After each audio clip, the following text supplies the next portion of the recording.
salah satu hal yang paling membahagiakan, yang paling menyenangkan buat anak kecil adalah ketika dia explore something new. Ketika kita memandang belajar itu sebagai growth, ketika kita, oh aku suka ketika aku punya skill baru, aku punya new ability, itu belajarnya udah nggak jadi kewajiban. Misalnya, belajar bahasa Inggris bagi sebagian orang itu sangat membosankan. Nggak suka orang belajar bahasa Inggris. Banyak orang nggak suka belajar bahasa Inggris dan bahasa yang lain. Ketika sesuatu yang harus dilakukan, cara yang kita bisa lihat adalah kita ngerubah view kita terhadap melakukan sesuatu itu. Salah satunya dari kata harus dikasih jadi kesempatan. Aku harus sekolah nih, aku harus belajar untuk sekolah. Aku dapat kesempatan untuk sekolah di saat banyak orang lain itu pengen sekolah nggak bisa sekolah gitu.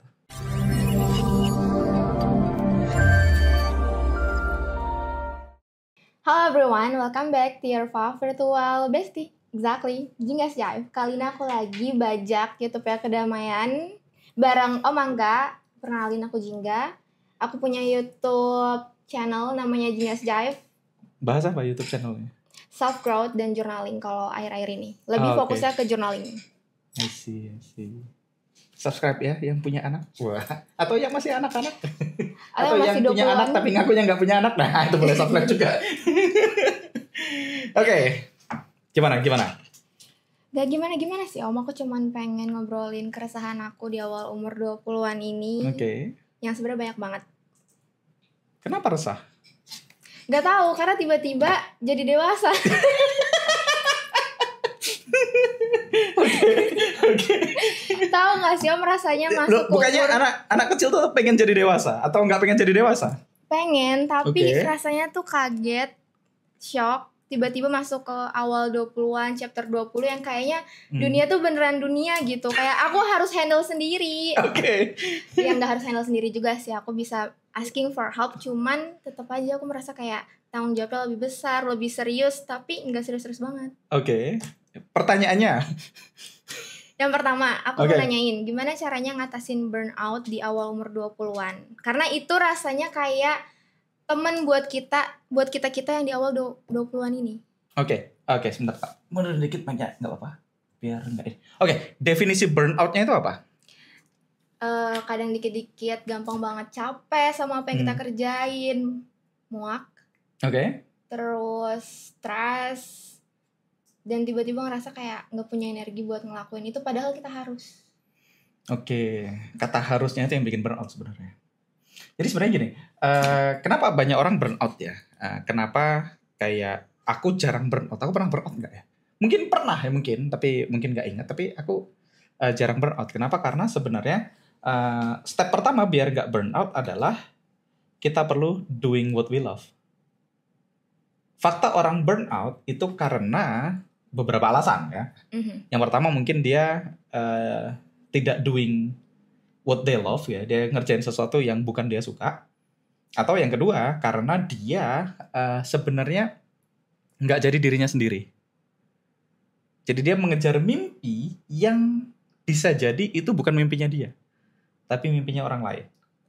Sehingga ketika kamu nggak jadi diri sendiri dalam waktu cukup lama, artinya kan kita perlu punya banyak topeng tuh. Kita perlu pura-pura. Nah, ketika kita punya banyak topeng itu biasanya kita burnout.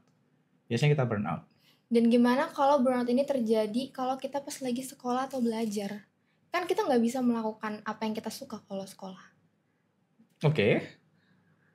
Nah, apa yang nggak disuka dari sekolah misalnya? perlu memahami dulu nih. Kayak pelajarannya. Oke. Kita nggak semua pelajaran itu kita suka. Belajarnya suka nggak?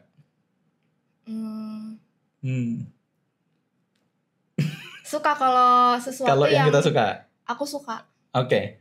Jadi memang agak tricky ya. Jadi pertama, ketika kita ngomongin banyak orang itu memang nggak suka belajar secara umum karena mereka lupa bahwasanya salah satu hal paling menyenangkan yang bikin kita happy adalah belajar. Tapi sistem pendidikan modern, sistem pendidikan kita itu membuat belajar itu adalah hal yang harus kita lakukan supaya kita bisa lulus ujian, supaya kita bisa masuk kampus, supaya bisa keterima kerja, dan supaya bisa punya kehidupan yang layak. Dalam tanda kutip itu. Jadi belajar itu sesuatu yang perlu dilakukan untuk memperkaya resume. Jadi biar CV-nya banyak. Pernah belajar ini, pernah jadi anggota ini aja. Buat memperkaya CV. Jadi orang itu sekarang itu udah nggak belajar untuk belajar. Tapi? Ya tadi belajar untuk tadi lulus ujian, belajar untuk sesuatu. Jadi untuk masuk kampus, untuk keterima kerja gitu. Jadi dia fokus ke. Halo teman-teman, sorry saya potong videonya ya. Saya pengen kasih info spesial banget untuk teman-teman semua. Kalau misalnya Anda suka dengan konten seperti yang sedang Anda tonton di YouTube ini, maka teman-teman akan sangat suka kalau misalnya kita bisa ketemu langsung secara live. Kita teman-teman lagi bikin sebuah webinar khusus ya, di mana ini akan kita bikin gratis untuk teman-teman semua dan Anda bisa ikutan. Caranya gimana? Teman-teman langsung aja cari di kolom deskripsi di bawah video ini, Anda daftarkan diri Anda di webinar terdekat itu dan kita akan bisa ngobrol secara langsung di dalam webinar online-nya ya. Jadi pastikan Anda terdaftar dan silahkan lanjut nonton videonya. Goals antaranya, ya goals antara main goalnya. Nah sebenarnya kalau kita mau mundur ketika kita masih kecil banget dulu, ketika misalnya kita masih umur 2 tahun, 3 tahun, 4 tahun, 5 tahun, salah satu hal yang paling membahagiakan, yang paling menyenangkan buat anak kecil adalah ketika dia explore something new. Belajar sesuatu yang baru ya? Iya, apapun. Anak kecil itu nggak peduli mainan atau bukan mainan ya, dikasih mainan sama kunci mobil dia akan pilih kunci mobil maksudnya, dijadiin mainan gitu. Buat anak kecil apapun dijadiin mainan, dan buat anak kecil hal paling membahagiakan yang dilakukan adalah ketika dia bertumbuh dan belajar hal baru. Apapun. Dia explore daerah baru, dia ngetes sendok kalau jatuhin, bunyinya gini ya gitu misalnya. Iya. Kalau dia cari tahu kayak semalam Dylan itu dia beli Kinder Joy gitu. Kinder Joy-nya dibagi 2, itu ada 1 bungkus Kinder Joy, itu dia taruh di meja, dia pukul pakai tangan. Wah, ternyata kalau di karate gini patah. Dia meneliti lagi tuh. Kalau didudukin patah nggak ya gitu. Oh ternyata kalau didudukin patah juga. Terus mamanya bingung loh. Emang kalau patah terus kenapa? Emang anak kecil kan aneh. Maksudnya dia cuma pengen tahu. Dia selalu pengen tahu hal baru. Apapun. Ketika dia pengen tahu hal baru, dia excited, dia ceritain. Mama tahu nggak ini? Papa tahu nggak ini? Dia selalu cerita hal baru. Jadi sebenarnya belajar dan bertumbuh itu adalah salah satu hal yang menciptakan happiness. Iya sih. Excited kalau tahu hal baru dan menciptakan kebahagiaan. Cuman ketika kita seiring berjalannya waktu, sistem pendidikan yang modern yang dianut itu pertama kita dulu belajar di kelas terus istirahat terus istirahat gitu. Jadi kita celebrating stop belajar. Pulang nggak belajar. Gitu. Jadi abis itu dilawanin. Kamu main PS terus nggak pernah belajar. Jadi belajar versus main PS. Belajar versus main HP. Jadi diaduin antara belajar sama hal lain. Seolah-olah yang ini baik, yang ini jelek. Pokoknya selalu dilawanin. Sehingga akhirnya kita berhenti belajar untuk belajar. Jadi di kepala kita belajar itu adalah serangkaian tugas yang harus, tadi kata-katanya harus kan ini dipakai. Apalagi harus dikerjain nih. Iya. Sesuatu yang harus kita lakukan in order untuk apapun itu. Belajar untuk masuk perguruan tinggi, belajar bahasa Inggris supaya apa kan itu. Jadinya nggak menyenangkan prosesnya. Nah, jadi pertama tadi kita merasa itu harus. Ketika kita merasa itu harus, jadinya nggak asik. Terus kita harus gimana? Ya, jadi step pertama yang bisa dilakukan, kita mengganti kata harus dengan yang bukan harus. Contohnya? Contoh, kata harus bisa diganti dengan kata misalnya aku dapat kesempatan. Misalnya, aku besok harus nemenin mama nih ke dokter gitu. Aku harus nemenin mama. Apa diganti? Aku besok dapat kesempatan untuk nemenin mama ke dokter. Emosinya berubah total. Kerjanya sama, kamu juga harus berangkat besok. Oke. Tapi nggak merasa kepaksa karena aku harus belajar untuk daftar. Apa misalnya? Aku harus belajar untuk tes. Aku harus belajar untuk apa? Diganti. Jadi harusnya diganti jadi aku. Ini dari level dasar dulu. Jadi kata harusnya perlu diganti jadi aku dapat kesempatan untuk apa misalnya. Oke. Itu yang pertama. Yang kedua tadi kita perlu balikin dulu bahwasanya belajar itu tujuannya ya untuk belajar karena kita suka ketika kita punya sesuatu yang baru. Jadi salah satu hal paling menyenangkan adalah ketika kita unlocking new chapter. Kalau ibarat kita main game, ketika kita main game, kita nambah skill kan. Kita main game itu kan kita belajar ngumpulin skill, ngumpulin armor, ngumpulin senjata, ngumpulin ability, terus kita unlocking new chapter terus. Nah, jadi sebenarnya kita belajar itu ketika kita memandang belajar itu sebagai growth, ketika kita aku suka ketika aku punya skill baru, aku punya new ability, itu belajarnya udah nggak jadi kewajiban. Misalnya, belajar bahasa Inggris bagi sebagian orang itu sangat membosankan. Nggak suka orang belajar bahasa Inggris. Oh ya? Banyak orang nggak suka belajar bahasa Inggris dan bahasa yang lain. Karena mereka memandang aku belajar bahasa Inggris supaya nanti bisa lulus ujian bahasa Inggris kan gitu. Oh, biar bisa tes apa gitu. Iya. Tapi ada orang yang belajar bahasa, sekarang dia senang belajar bahasa. Kayak Vicky Naki misalnya. Tahu Vicky Naki? Tahu. Dia belajar bahasa Rusia gitu. Nggak ada tesnya dia, nggak peduli, nggak ada yang harus dikerjain, tapi dia belajar Rusia karena dia seneng nih belajar bahasa Rusia. Jadi belajarnya jadi menyenangkan. Jadi kedua tadi, ketika sesuatu itu wajib ya. Nah, kalau tadi kan kasusnya, tapi kan kita nggak bisa ngelak ya, kita udah sekolah dan kita harus belajar itu kan. Ya ketika sesuatu yang harus dilakukan, cara yang kita bisa lihat adalah kita ngerubah view kita terhadap melakukan sesuatu itu. Dari keharusan tadi. Salah satunya dari kata harus dikasih jadi kesempatan. Aku harus kuliah nih. Aku dikasih kesempatan untuk kuliah di saat orang lain mungkin jutaan orang nggak sempat kuliah misalnya. Aku harus sekolah nih, aku harus belajar untuk sekolah. Aku dapat kesempatan untuk sekolah di saat banyak orang lain itu pengen sekolah nggak bisa sekolah gitu.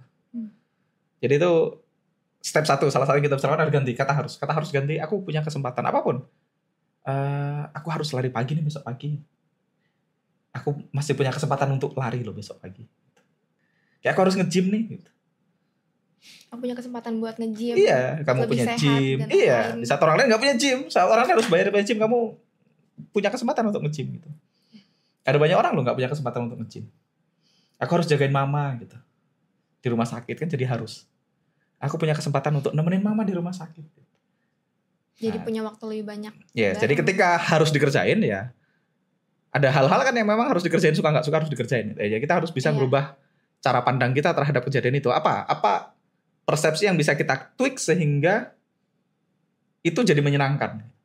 Contoh, waktu kita bangun gedung ini kan yang kita pakai buat syuting sekarang. Waktu kita bangun gedung ini kan borongan. Jadi kita nggak bayar harian tukangnya. Jadi tukang segala macam itu bukan tanggung jawabku. Jadi aku bayar satu orang pemborong, misalnya namanya Mas Billy misalnya. Nah Billy itu pokoknya dia ajuin RAB totalnya sekian, aku bayar ke dia per termin. Ya udah, perkara tukangnya mau berapa, dia mau ngambil material di mana itu areanya dia. Artinya dia mau gaji tukangnya harian juga areanya dia mau gaji tukangnya berapapun areanya dia. Begitu juga ketika misalnya projectnya delay gitu ya, 2 tahun, 3 tahun kan otomatis biaya tukangnya membengkak, itu juga areanya dia. Nah waktu gedung ini kita bangun, gedung ini 2 tahun lebih, 2 tahunan dibangun. Nah 2 tahun? Iya, di atas kertas aku tidak punya kewajiban untuk ngasih makan tukangnya. Karena kan aku nggak ngasih tukangnya, jadi aku nggak harus ngasih makan, nggak harus ngasih minum, nggak ada kewajiban. Nah tapi kan ketika misalnya proyeknya lama banget, misalnya proyeknya 2 tahun, artinya selama 2 tahun aku perlu nyediain budget untuk ngasih makan, ngasih jajan, ngasih minum, ngasih kopi dan seterusnya gitu. Iya. Sedangkan di atas kertas aku harusnya tidak perlu melakukannya, kan bukan areaku, harusnya aku nggak perlu melakukannya. Apakah harus? Enggak juga, kebetulan nggak harus melakukannya. Kalaupun aku nggak ngelakuin juga nggak apa-apa. Cuman ketika dipikirin, aku perlu spend nggak ini untuk ngasih mereka. Nah waktu itu mama pengen, ya kita kasih makan lah, masa nggak kita kasih makan misalnya orang kerja. Tapi kan ketika proyeknya delay misalnya, proyeknya jadi 3 tahun misalnya kan, berarti aku harus selama 1-3 tahun aku harus tiap hari punya budget untuk ngasih makan belasan tukang yang ngerjain gedung ini kan gitu misalnya. Nah ketika kondisinya kayak gitu ya aku harus nyari cara pandang yang berbeda sehingga itu terasa lebih menyenangkan buat aku. Terus aku mulai berpikir, kalau ada orang main ke rumahku, tak suruh makan nggak? Iya. Terlepas dari dia bantuin aku atau enggak. Pasti ditawarin kan, makan dulu segala macam gitu. Nah apalagi orang yang ke rumahku, dan bukan main loh, dia ke rumahku tuh bangunin gedung ini buat aku. Jadi aku harusnya dengan senang hati untuk ngasih makan dia. Jadi ngasih makan yang tadinya aku anggap ini sebagai budget, aduh aku jadi biaya bangun gedungnya jadi harus nambah, karena aku harus ngasih makan belasan orang tiap hari selama 2 tahun misalnya. Nah kalau sehari misalnya kita budgetin berapa, misalnya beberapa ratus ribu kan udah beda. Tapi ketika kita memandang ini sebagai kesempatan, iya kesempatan untuk ngasih makan orang, ya akhirnya jadi beda. Jadi lebih emosinya jadi beda. Jadi kita jadi lebih senang melakukannya walaupun sama-sama dilakuin. Dan sama kayak kan kamu belum gede, nanti ketika kamu lebih gede lagi kan kamu perlu bayar pajak. Tak kasih Iya. tahu hal berikutnya yang akan meresahkanmu. Bayar pajak menyenangkan nggak? Dalam banyak hal nggak terlalu menyenangkan.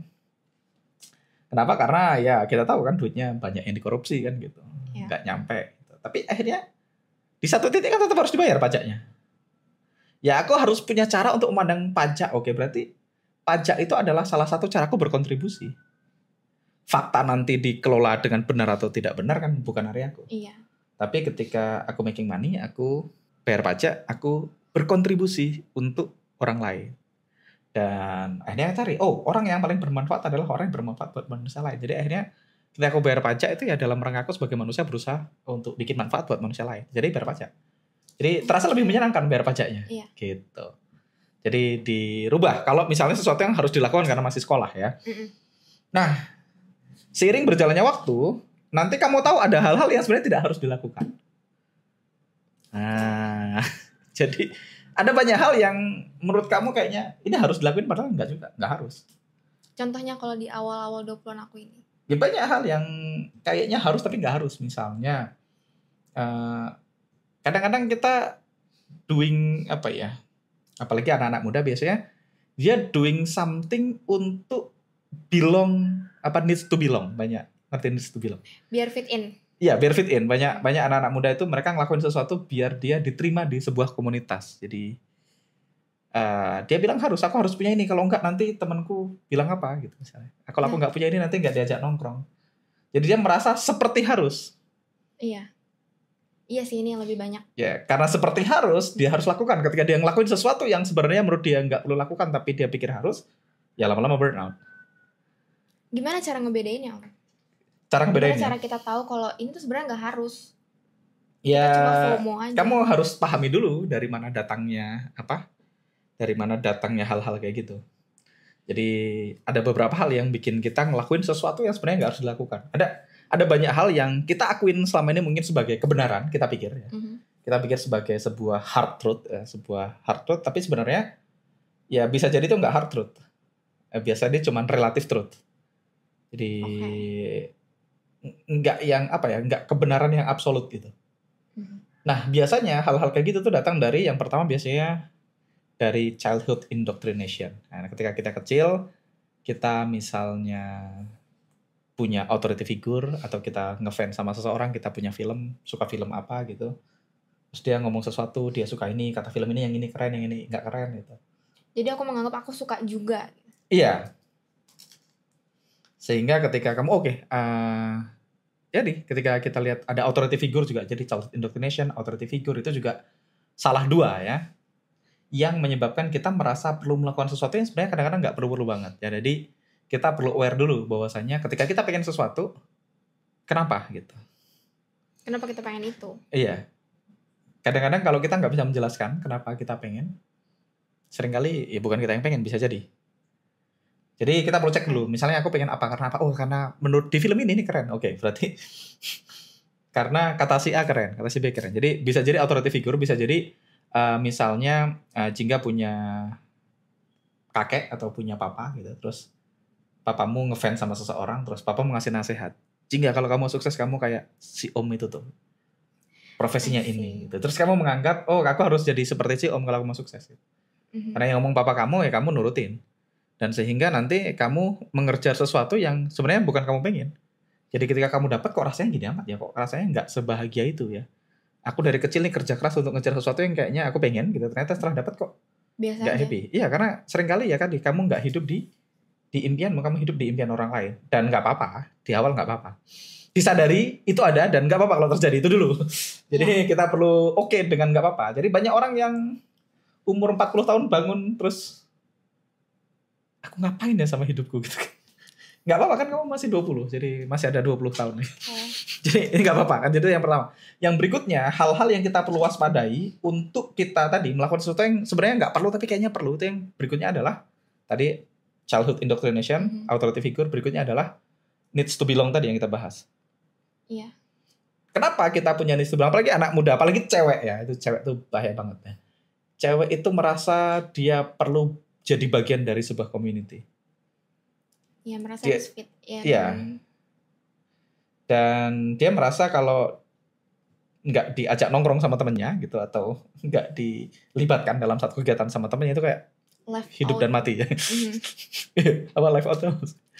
Kayak iya nggak diterima, nggak sama, Iya. beda.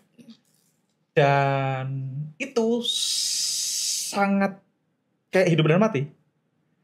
Dan memang benar, dulu itu hidup dan mati. Jadi manusia itu dulu, kita dulu itu hidup dalam tribe, dalam suku, dalam kelompok-kelompok gitu. Nah dulu, ketika seseorang dikeluarkan dari kelompok, ya memang dibunuh. Oh ini, Jadi otakmu iya. itu masih merekam bahwasanya dikeluarkan dari tribe itu sama dan dibunuh. Karena dulu jutaan tahun yang lalu atau ratusan ribu yang tahun lalu, aku nggak tahu berapa ratusan ribu atau jutaan, nenek moyang kita dulu hidup dalam tribe. Hidupnya berkelompok. Iya, kita dalam tribe di hutan, di goa gitu. Ketika jingga dikeluarkan, di-expel dari sebuah kelompok, ya kamu bisa mati dibunuh oleh kelompok lain, kamu bisa dimakan binatang buas, kamu bisa nggak punya makanan, dan kamu akan mati. Oke. Nah, DNA kita itu merekam itu. Sehingga ketika sekarang nggak diajak nongkrong sama temennya, kayak hidup dan mati rasanya, padahal nggak. Sekarang udah nggak. Sekarang kamu bisa hidup di apartemen sendiri ya, dengan 20 ekor kucing, dan kamu selalu GoFood atau GrabFood gitu, dan kamu nggak ketemu manusia lain, dan kamu tetap hidup. Kamu bisa ngerjain sesuatu dari online gitu ya. Artinya udah nggak hidup dan mati sekarang. Iya. Cuman karena kita punya needs to belong. Yang kedua, kenapa kita punya needs to belong? Ya karena kita nggak whole sebagai manusia. Kita punya banyak lubang di dalam diri kita yang membuat kita merasa needs to belong. Jadi kadang-kadang kenapa kita takut kehilangan seseorang? Kenapa kita takut kehilangan barang? Kenapa kita takut kehilangan jabatan? Kita tuh sebenarnya bukan takut kehilangan mereka. Takut merasa ada yang hilang dan kosong. Kamu takut kehilangan bagian dirimu yang kamu attach sama mereka. Jadi kamu takut kehilangan bagian dari dirimu. Gitu. Jadi karena kamu merasa nggak utuh sebagai manusia. Nah itu karena kurang self love. Kenapa kurang self love nih panjang? Nah kurang self love karena kecilnya dibandingin kan gitu. Nah berikutnya yang kamu perlu waspada juga adalah social proof. Social proof. Social proof itu gini, kalau semua orang melakukannya, kalau kamu nggak melakukannya, kayaknya aku ketinggalan, aku missing out. Ya ada yang salah nih. Ya semua orang kuliah gitu, aku nggak kuliah, jangan-jangan aku missing out. Jangan-jangan aku salah nih. Semua orang melakukan sesuatu apa misalnya, semua anak seusiaku punya tas ini, gitu. Kayak aku nggak punya, kayaknya aku nggak utuh sebagai manusia. Ada yang salah. Yeah. Nah itu juga yang bikin kita melakukan sesuatu yang harusnya nggak dilakuin, yang belum tentu perlu atau enggak. Nah yang terakhir adalah insecurities. Iya, insecurities. Ketika kita insecure, kita merasa kita perlu doing something yang mungkin sebenarnya nggak perlu. Gitu. Jadi kita perlu bedain tadi, burnout terjadi karena kita ngelakuin sesuatu yang tidak sebenarnya kita pengen. Nah, kalau kasusnya adalah sekolah, kalau kamu memang perlu melakukannya, walaupun mau nggak mau ya, kamu perlu ngubah persepsinya sehingga itu jadi menyenangkan. Nah, dibikin menyenangkan atau prosesnya dibikin menyenangkan. Misalnya kamu nggak suka apa? Misalnya aku nggak suka ngerjain apa gitu, tapi aku suka denger lagu. Oh, kamu bisa ngerjain apa sambil denger lagu? Atau aku sukanya kopi susu gula aren misalnya. Aku belajar ini nggak suka, tapi aku suka kopi susu gula aren. Oke, kamu bisa belajar sambil dengerin lagu dan kopi susu gula aren misalnya. Jadi kamu bisa bikin menyenangkan, kamu bisa bikin, ya prosesnya bisa dibikin menyenangkan. Ada banyak hal yang kita bisa bikin, cara pandang kita dirubah sama prosesnya dibikin menyenangkan kalau harus. Nah kalau udah nggak sekolah, kamu perlu sadar tidak semuanya harus. Iya. Nah itu yang perlu disadari sehingga kamu nggak burn out ketika kamu nggak ngelakuin sesuatu yang nggak harus dilakuin. Jadi memang harus lebih aware tentang apa yang kita pengen, apa yang lagi kita lakuin dan lain-lain. Nah itu kan next berikutnya kan, karena kamu memang perlu be yourself. Nah banyak orang tuh suka menyalahkan be yourself-nya. Banyak orang tuh be yourself tuh dia pikir aku nih males ya, be yourself aja gitu. Nah itu juga Om, kadang orang tuh mikir kalau self love ya udah, kalau dia merasa gendut tapi pengen kurus, dia bilang dia udah self love, ya udah dia udah males ngapain, ya udah aku udah self love. Kayak dia merasa kalau self love itu ya terima semua yang ada di dalam dirinya sekarang. Jadi belajar jadi lebih baik lagi, berubah jadi lebih baik lagi tuh nggak bagian dari self love. Benar dan tidak benar ya. Jadi ini tidak sepenuhnya salah dan tidak sepenuhnya benar. Yang benar gimana? Nggak ada yang kebenaran absolut, nggak ada. Iya. Semuanya relatif ya. Ketika dia ngomong, oke, aku nih nggak usah lah, aku gini aja, aku udah suka gitu. Itu namanya self love gitu. Nah, tapi ketika ada satu lagi namanya self love adalah menjadi the best version of yourself. Tapi kadang orang nyasar juga ketika dia mencari jadi the best version of yourself, dia akhirnya jadi orang lain, which is nggak self love juga gitu. Iya. Jadi self love sebenarnya itu apa? Nah, ada banyak definisi ya. Nah, menurutku yang pertama, self love itu adalah menjadi your true self. Nah, problemnya orang itu salah antara your true self dengan identitas yang dia pikir adalah dia. Wah, ini agak berat. Oke. Ini untuk umur 20 tahun agak berat, tapi kita sepakati dulu. Kita, manusia, itu kan diciptakan dari, kalau dalam istilah agama kita tuh dari nur ilahi. Kita ini diciptakan sama Tuhan. Dan kita mempunyai sifat-sifat ketuhanan. Bukan kita Tuhan. Iya. Tapi kita memiliki sifat-sifat ketuhanan. Ibaratnya gini, air laut itu punya sifat-sifat air laut. Yang semuanya sifatnya, tingkat kandungan mineralnya, apapun, semua sifatnya air laut. Ketika air laut itu diambil setetes dan ditaruh di sini, maka tetesan air laut itu punya sifat yang sama dengan air laut yang aslinya. Oke. Nah, ini nggak apa-apa ya, berat ya. Nah, artinya kalau kita sepakat kita diciptakan dari nurnya Tuhan, ya, dari cahayanya Tuhan, maka kita perlu tahu bahwasanya cahayanya Tuhan itu punya sifat-sifat ketuhanan, sifat-sifat yang bagus. Jadi Tuhan bahkan bilang yang dia ciptakan adalah sebaik-baiknya ciptaan. Kan? Dia menciptakannya udah baik. Yang semuanya dia ciptakan itu sempurna. Nah, problemnya ketika kita kecil tadi, kan kita take on identity itu. Tadi bisa jadi dari, tadi kita bahas, bisa jadi karena needs to belong, bisa jadi karena insecurities, bisa personal insecurities, bisa jadi karena dia apa tadi, social proof tadi, FOMO, atau dia dapat authority figure. Kan dia take on new identity ya dari banyak orang ya. Sehingga dia itu udah bukan dia. Nah, menjadi diri sendiri itu adalah menjadi diri sendiri yang asli. Yang dimaksud diri sendiri adalah diri sendiri yang asli. Yang aslinya tuh gimana? Yang aslinya ya tadi, kita ini kalau ngambil kata-katanya Pak Wayan Mustika, kita ini adalah percikan dari kecerdasan semesta tanpa batas. Which is ketuhanan. Jadi makanya ada kata-kata yang mengatakan orang yang mengenal dirinya mengenal Tuhannya. Ada pepatahnya. Barang siapa yang mengenal dirinya maka dia mengenal Tuhannya.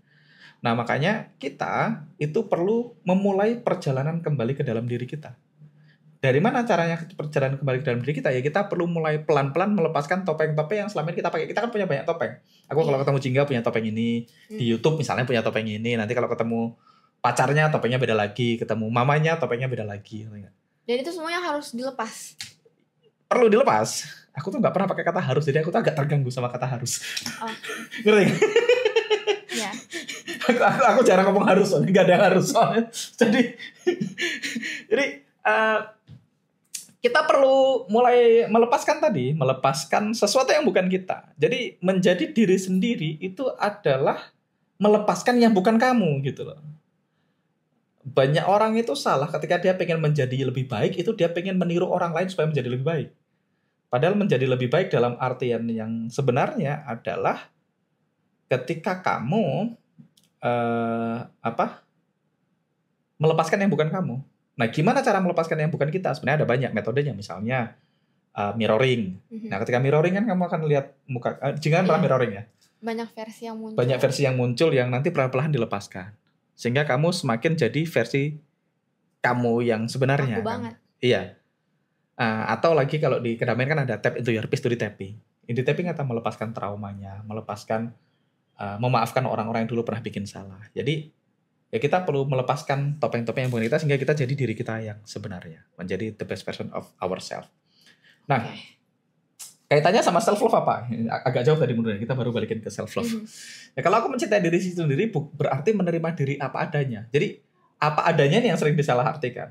Yang kita maksud dengan apa adanya adalah apa adanya yang asli tadi, yang percikan cahaya ilahi. Tapi apa adanya dia adalah apa adanya dia setelah take on banyak identity dan banyak topeng, terus dia stuck di situ. Dia pikir ini dia yang asli kan. Padahal yang asli yang ini kan gitu. Nah, kemarin aku baca satu buku, judulnya The Guide gitu ya. Dia bahas yang disebut dengan self-love, mencintai diri sendiri itu adalah ketika kamu mencintai hidupmu. Mencintai hidupku tuh kayak gimana? Apa yang aku Mencintai lakuin, hidup. aku Jadi, suka, nilai. apapun yang kamu lakukan yang bisa membahayakan dirimu, dalam artian bikin kamu hidup lebih pendek, itu bertentangan dengan self-love. Oh, Jadi diri kita itu apa sih? Jadi agak banyak ya. Jadi ketika ditanya apa itu life, apa itu kehidupan gitu. Kehidupan itu terdiri dari energi kata dia, regeneration, sama consciousness. Tapi ini agak berat ya, nggak apa-apa. Jadi tubuh kita itu goalsnya cuma satu. Semua goals tubuh kita adalah gimana caranya kita hidup. Dan kita hidup selama mungkin yang mungkin dilakukan. Jadi sebenarnya act of self-love itu adalah act yang tidak bertentangan dengan keinginan tubuh kamu untuk hidup selama mungkin. oke. Lumayan ya, kebayang ya. Ini pelan-pelan, soalnya aku harus pelan-pelan ke sini soalnya yang giringnya. Jadi Paham aku. ketika aku makan burger itu tidak act of self-love walaupun aku suka burger. Iya. Karena tubuhku tidak suka burger. Ngerti Itu nggak? nggak sehat. Tubuhku akan lebih cepat mati kalau aku makan burger kan gitu maksudnya. Jadi Oke. aku ngemil burger sambil nonton Netflix, atau aku makan popcorn sambil nonton Netflix dan aku cengar-cengir nggak tidur ya, aku pikir self love, padahal enggak. Kalau kita melihat lebih dalam, nggak self love sebenarnya. Iya. Jadi memang Walaupun agak itu tricky. fun buat kita, tapi nggak fun buat tubuh kita. Iya, dan nanti apa yang fun, apa yang nggak fun itu nanti akan berubah ketika kita bertumbuh. Jadi ini kan sebenarnya sebuah sebuah perjalanan. Jadi kayak apa yang fun, sama apa yang nggak fun itu akan sangat berbeda nanti seiring berjalannya waktu. Karena kita belajar. Karena kamu bertumbuh, nggak usah gitu. Makanan yang enak dan yang nggak enak pun akan berubah loh nanti ketika kamu bertumbuh. Kayak waktu aku kecil itu aku suka banget satu namanya bird papa, itu adanya di airport. Apa itu Bird makanan? papa itu roti diisi sama es krim, disuntik pakai es krim gitu. Jadi rotinya bulat gini kayak ada yang croissant, ada yang bulat gitu, diisi sama es krim. Ada es krimnya banyak, ada rasa durian, rasa kopi, rasa coklat, rasa vanila, Itu rasa manis strawberry. banget. Dulu aku suka banget, enak banget. Nggak pernah komplain kalau itu manis banget. Terus seiring berjalannya waktu, udah lama aku nggak ke airport lagi, aku beli banyak. Sekarang punya duit kan, dulu duitnya nggak banyak, sekarang duitnya lebih banyak, aku beli banyak banget. Aku makan satu, manis banget, aku nggak habisin, aku cuma makan satu. Terus aku turun ke toilet, terus ada bapak-bapak yang bersihin toilet, tak kasih ke dia, Pak ini aku beli roti, aku nggak suka, tak kasih. Nggak enak. Jadi yang dulunya aku suka sama yang nggak suka itu juga bergeser. Jadi kamu berubah ya, pikir apa yang itu kamu fun. sekarang lakuin itu suka dan fun, itu nanti ketika Bisa berubah. kamu mulai perjalanan ke dalam diri bisa jadi yang ini kok nggak fun. Dulu on banget ya, aku dulu ngelakuin itu kan. Benar. Kopi nih, aku dulu suka banget kopi kopi sachet tuh, mereknya Kopiko. Nah, ini tidak di-endorse sama Kopiko nih berarti kan mulai hari ini. Oke. Menutup kemungkinan di-endorse sama. Ada Kopiko tapi kopi sachet, bukan kopi, tapi mereknya Kopiko gitu. Dulu aku suka banget. Aku udah lama terus beli, manis banget, aku nggak mampu. Jadi berubah, nanti bergeser. Kayak kamu dulu suka apa, nanti kamu suka apa itu beda loh. Seiring kamu bertambah. Iya sih, aku juga ngerasain. Iya kan. Jadi ya self love-nya masih self love palsu dan nggak apa-apa. Kalau kita masih itu nggak apa-apa, disadarin aja bahwasanya ketika kita nanti bekerja ke dalam diri kita tadi, ketika kita mulai pelan-pelan mengenal diri kita, ya ini berkaitan semua sebenarnya. Ketika kamu mengenal diri kamu akan ngelakuin yang kamu suka. Ketika kamu ngelakuin yang kamu suka, kamu nggak akan burn out. Yes. Oke. Jadi nggak apa-apa. Cukup panjang tapi nyambung. Kebetulan nyambung ya. Iya.